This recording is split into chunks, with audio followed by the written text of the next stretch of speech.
Hello friends, it is officially ramp season here in the Northeast. We are going to be making a ramp pesto pasta. Ramps are basically like a wild garlic. Chefs just absolutely go crazy for them. So we're going to make a delicious meal. I'm gonna cook these before I put them in the pesto just to make sure that the garlic flavor isn't like extremely pungent. So I'm just heating up a pan, sort of medium-high heat, and then just drizzle a little bit of olive oil. Whoa, I made a bubble. Okay, I'm going to let those cool off while we toast some pine nuts.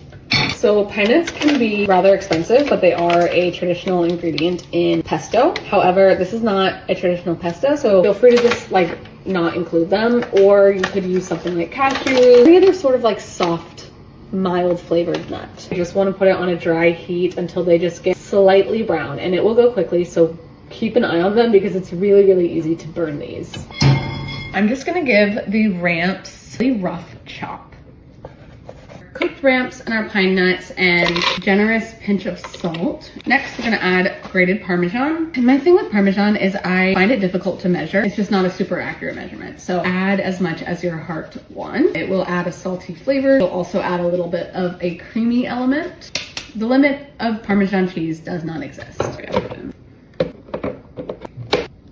There we go. Sort of crumbly paste here. In my opinion, it's not a pesto if there's not basil. A handful of basil. So we're gonna pulse that again. The juice of 1 whole lemon, some olive oil. And pesto is one of those things, sure you can follow a recipe, but it really is personal to your taste, to what you like. And it's also one of those things you just sort of have to tweak it and change it until it gets to where you want it, you know?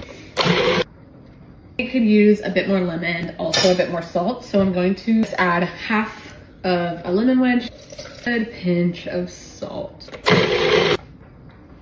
That's really good. Add a little bit more oil.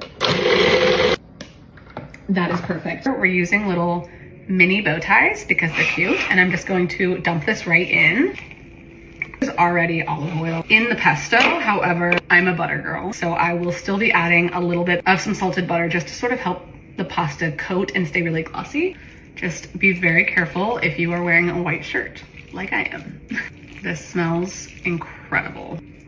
That was like less than a tablespoon. I'm gonna garnish it with a little bit more Parmesan cheese. Like I said, you cannot have too much Parmesan cheese. Gorgeous. That is delicious. It has the perfect amount of garlicky flavor without being too strong, salty, it's tangy. It is so delicious.